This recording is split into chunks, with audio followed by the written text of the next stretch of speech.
Railway with Shyam YouTube channel पर आप सभी लोगों का स्वागत है। जैसा कि मैंने आप सभी लोगों से वादा किया था कि मैं आपके एग्जाम से पहले एसएससी एमटीएस और हवलदार के प्रीवियस ईयर के प्रश्न सारे के सारे प्रश्न करा दूंगा 2023 से लेकर के 2024 तक के। तो उसी सीरीज में आज का अपना ये 7 नंबर का सेट आ जाता है। तो आज की इस वीडियो को आपको शुरू से लेकर के एंड तक फुल वॉच करते रहना है।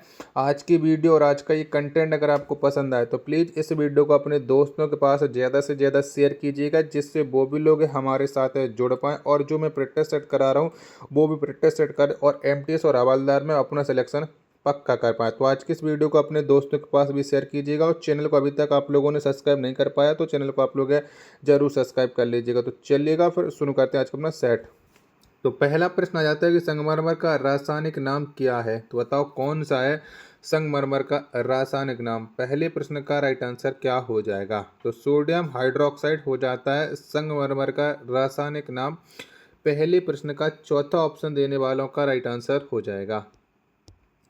अगला प्रश्न पर संख्या 2 है। कोंदो कुटकी हड़क्का बाउटी के उदाहरण हैं। तो बताओ ये किसके उदाहरण हैं। प्रश्न संख्या 2 का राइट आंसर क्या हो जाएगा। तो ये जो उदाहरण हो जाते हैं वो बाजरा के उदाहरण हो जाते हैं, कोंदो कुटकी हड़का बाउटी, यानी 2 का दूसरा ऑप्शन देने वालों का करेक्ट आंसर हो जाएगा। अगला प्रश्न आ जाता है प्रश्न संख्या 3 है कि 2011 की जनगणना के अनुसार भारत में नगरीय जनसंख्या का प्रतिशत कितना था। तो बताओ कितना था नगरीय जनसंख्या का प्रतिशत। प्रश्न संख्या 3 का राइट आंसर आपको देना है। तो ये 30 से 35% था। 3 का दूसरा ऑप्शन देने वालों का राइट आंसर हो जाएगा। अगला प्रश्न आ जाता है प्रश्न संख्या 4, खेलो इंडिया यूथ खेलों का 5वां संस्करण वर्ष 2023 में कहाँ आयोजित किया गया। तो बताओ जो खेलो इंडिया यूथ गेम है 2023 में कहाँ पर हुए थे। प्रश्न संख्या 4 का आंसर आपको देना है। तो ये 2023 में ये मध्य प्रदेश में आयोजन का किया गया था, यानी प्रश्न संख्या 4 का चौथा ऑप्शन देने वालों का करेक्ट आंसर हो जाएगा। और मध्य प्रदेश के साथ साथ इन खेलों का आयोजन दिल्ली में भी किया गया था, ये बात भी आप लोगों को याद रखनी है। 5वें नंबर का प्रश्न है कि बाबर ने महमूद लोदी और सुल्तान नुसरत शाह को 1529 में डॉट के युद्ध में हराकर भारत में मुगल शासन की स्थापना की। तो ये कहाँ पर हराया था बाबर ने महमूद लोदी और सुल्तान नुसरत को। 5 नंबर प्रश्न का राइट आंसर आपको देना है। तो इसने इसे 1529 में घाघरा के युद्ध में हरा दिया था। तीसरा ऑप्शन देने वालों का राइट आंसर हो जाएगा। अगला प्रश्न आ जाता है प्रश्न संख्या 6 कि आरबीआई का कौन सा उपकरण खुले बाजार में सरकार द्वारा जारी बॉन्ड की खरीद और बिक्री को संदर्भित करता है। तो ये कौन सा उपकरण करता है। 6वें का आंसर आपको देना है। 6 के चारों ऑप्शन आपके स्क्रीन पर शो हो रहे हैं। तो ये खुला बाजार संचालन करता है, यानी चौथा ऑप्शन देने वालों का राइट आंसर हो जाएगा। अगला प्रश्न आ जाता है प्रश्न संख्या 7 है कि निम्नलिखित में से किसे ठुमरी की रानी के नाम से जाना जाता है। तो बताओ में से कौन जाने जाती है ठुमरी की रानी के नाम से। प्रश्न संख्या 7 का राइट आंसर आपको देना है। चलिएगा मैं 7 के ऑप्शन दिखाता हूँ, जिसके बाद आप लोग इस प्रश्न का राइट आंसर डिसाइड कर सकते हो। तो 7 के 4 ऑप्शन आपकी स्क्रीन पर शो रहे हैं। तो गिरजा देवी को ठुमरी की रानी के नाम से जाना जाता है। 7 का दूसरा ऑप्शन देने वालों का करेक्ट आंसर हो जाएगा। अगला प्रश्न है प्रश्न संख्या 8 है किस युद्ध के बाद अशोक ने भौतिक अधिग्रहण की नीति को त्याग दिया। तो बताओ कौन से युद्ध के बाद अशोक ने त्याग दिया था। 8 नंबर प्रश्न का राइट आंसर क्या हो जाएगा। 8 के चारों ऑप्शन आपके स्क्रीन पर हैं शो हो रहे हैं। तो अशोक ने कलिंग युद्ध के बाद ये नीति को त्याग दिया था। पहला ऑप्शन देने वालों का राइट आंसर हो जाएगा। वीडियो पसंद आ रही होगी तो प्लीज़ वीडियो को अपने दोस्तों के पास ज़रूर शेयर कीजिएगा।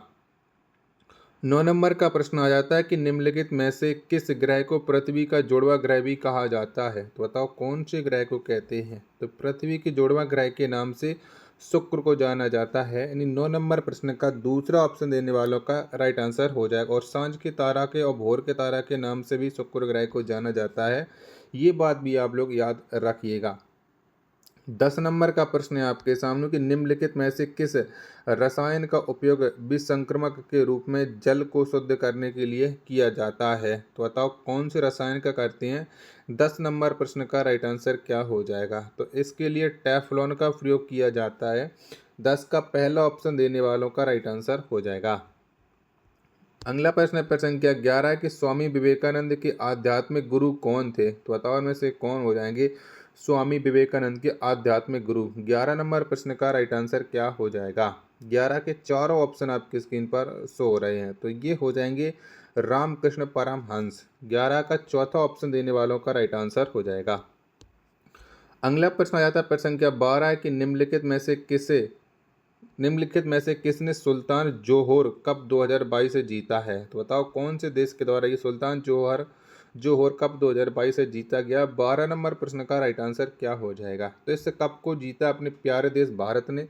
12 का चौथा ऑप्शन देने वालों का राइट आंसर हो जाएगा। अगला प्रश्न प्रश्न संख्या 13 कि आगरा का किला 16वीं शताब्दी में डॉट डॉट द्वारा बनवाए गए लोकप्रिय मुगल स्मारकों में से एक है। तो बताओ कौन सा किला है एक? तो आगरा का किला 16वीं शताब्दी में जो बनवाया गया था वो बाबर के द्वारा बनवाया गया था। 13 का दूसरा ऑप्शन देने वालों का राइट आंसर हो जाएगा। अगला प्रश्न है आपके सामने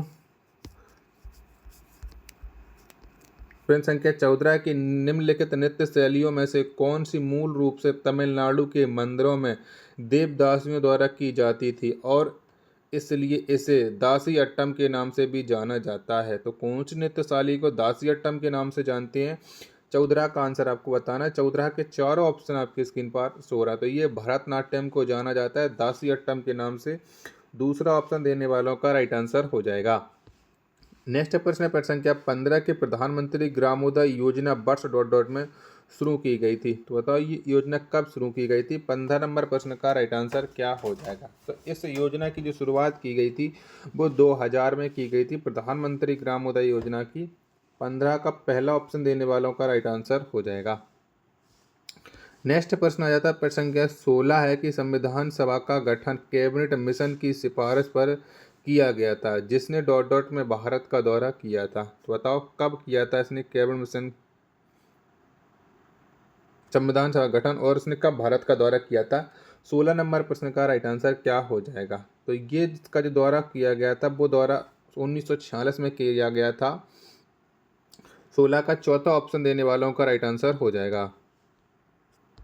प्रश्न संख्या 17 आ जाता है आपके सामने कि प्रतिस्पर्धा विधेयक 2022 का उद्देश्य लेन देन के मूल्य के आधार पर विलय और अधिग्रहण को विनियमित करना है और यह कहता है कि 2000 करोड़ से अधिक के सौदे मूल्य वाले किसी भी लेन देन के लिए भारतीय प्रतिस्पर्धा आयोग की स्वीकृति आवश्यक होगी। मंजूरी में तेजी लाने के लिए प्रस्तावित कानून यह भी कहता है कि सीसीआई के लिए इस तरह के लेन देन पर आदेश पारित करने की समय सीमा 210 कार्य दिवसों से घटाकर डॉट डॉट कर दी गई है। तो कितने दिनों तक कर दी गई है ये आपको बताना है। प्रश्न संख्या 17 का राइट आंसर क्या हो जाएगा?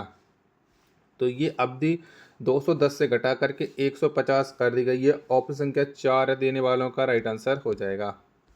18 नंबर का प्रश्न है कि निम्नलिखित अधिनियमों में से किस अधिनियम ने द्वैध शासन की शुरुआत की अर्थात कार्यकारी परिषद और लोकप्रिय मंत्री दोनों का शासन? तो बताइए कौन से अधिनियम के तहत? 18 नंबर प्रश्न का राइट आंसर क्या हो जाएगा? 18 के चारों ऑप्शन आपकी स्क्रीन पर शो हो रहे हैं, तो ये हो जाएगा मॉन्टेग्यू चेम्सफोर्ड सुधार अधिनियम 1919, यानी तीसरा ऑप्शन 18 का देने वालों का राइट आंसर हो जाएगा। चलेगा। अगला प्रश्न है आपके सामने प्रश्न संख्या 19 आ जाता है कि मशहूर कलाकार सितारा देवी की 101वीं जयंती पर निर्माता राज सी आनंद ने उनके जीवन पर एक चलचित्र बनाने की घोषणा की है। सितारा देवी एक प्रतिशत डॉट डॉट नर्तकी थी, तो सितारा देवी का संबंध कौन से नृत्य से हो जाता है ये आपको बताना है। प्रश्न संख्या 19 का राइट आंसर क्या हो जाएगा? तो सितारा देवी का जो संबंध हो जाता है वो कथक से हो जाता है। पहला ऑप्शन देने वालों का राइट आंसर हो जाएगा। वीडियो पसंद आ रही होगी तो प्लीज़ वीडियो को अपने दोस्तों के पास शेयर कीजिएगा और चैनल को सब्सक्राइब नहीं कर रखा होगा तो चैनल को आप लोग जरूर सब्सक्राइब कर लीजिएगा। 20 नंबर का प्रश्न है कि भारत में उगादी त्यौहार डॉट डॉट के उपलक्ष्य में मनाया जाता है। तो बताओ किसके उपलक्ष्य में ये उगादी त्यौहार मनाते हैं? 20 नंबर प्रश्न का राइट आंसर क्या हो जाएगा? तो ये त्यौहार है नव वर्ष की शुरुआत में मनाया जाता है। 20 का दूसरा ऑप्शन देने वालों का करेक्ट आंसर हो जाएगा। प्रश्न संख्या 21 है आपके सामने वेलेनोग्लोलस प्रणाली जगत के निम्नलिखित में से किस संघ से संबंधित है? तो बताओ इसका संबंध कौन से जगत से हो जाएगा, सॉरी संघ से हो जाएगा। 21 का आंसर आपको बताना है, तो इसका जो संबंध हो जाएगा वो हेमिकोडेटा से हो जाएगा। 21 का पहला ऑप्शन देने वालों का राइट आंसर हो जाएगा। प्रश्न संख्या 22 है आपके सामने, कवास थर्मल पावर स्टेशन निम्नलिखित में से किस राज्य में स्थित है? तो बताओ कौन से राज्य में ये कवास थर्मल पावर स्टेशन पड़ता है? 22 नंबर प्रश्न का राइट आंसर क्या हो जाएगा? तो इसका जो संबंध हो जाएगा वो गुजरात राज्य से हो जाएगा। 22 का पहला ऑप्शन देने वालों का करेक्ट आंसर हो जाएगा। प्रश्न संख्या 23 है कि निम्नलिखित में से क्या भारत के संविधान में संघ सूची के अंतर्गत आता है? तो बताओ उनमें से कौन संघ सूची के अंतर्गत आता है? 23 नंबर प्रश्न का राइट आंसर आपको बताना है। 23 के चारों ऑप्शन आपकी स्क्रीन पर शो रहे हैं। तो संघ सूची के जो अंतर्गत आता है वो आता है प्रत्यार्पण, यानी तीसरा ऑप्शन देने वालों का राइट आंसर हो जाएगा प्रश्न संख्या 23 का। 24 नंबर का प्रश्न, उपन्यास the palace of illusions dot dot द्वारा लिखा गया है। तो बताओ इसे किसके द्वारा लिखा गया है उपन्यास को? 24 का आंसर आपको बताना है। 24 के चारों ऑप्शन आपकी स्क्रीन पर शो रहे हैं। तो जो उपन्यास द पैलेस ऑफ इल्यूजिनस है, इसको जो लिखा गया है वो लिखा गया चित्रा बनर्जी दिवाकरुणी के द्वारा, यानी चौथा ऑप्शन देने वालों का राइट आंसर हो जाएगा प्रश्न संख्या 24 का। और 25 नंबर का प्रश्न और अंतिम प्रश्न आ जाता है, केंद्रीय वित्त मंत्री निर्मला सीतारमण ने 2022 में यह घोषणा की है कि यह डॉट डॉट प्लेटफॉर्म लॉन्च करेंगी जो ओरिएंटल और दक्षिण एशियाई अध्ययन के लिए एक ऑनलाइन शिक्षण प्लेटफॉर्म है। उन्होंने कौन से प्लेटफॉर्म की घोषणा की है ये आपको बताना। प्रश्न संख्या 25 का राइट आंसर क्या हो जाएगा? चलिएगा, 25 के चारों ऑप्शन आपकी स्क्रीन पर ये रहे। तो उनके द्वारा जो घोषणा की गई थी वो भारत विधा प्लेटफॉर्म लॉन्च करने की घोषणा की गई थी 2022 में। पहला ऑप्शन देने वालों का राइट आंसर हो जाएगा। आशा और उम्मीद करता हूँ आप सभी लोगों को ये वीडियो पसंद आई होगी।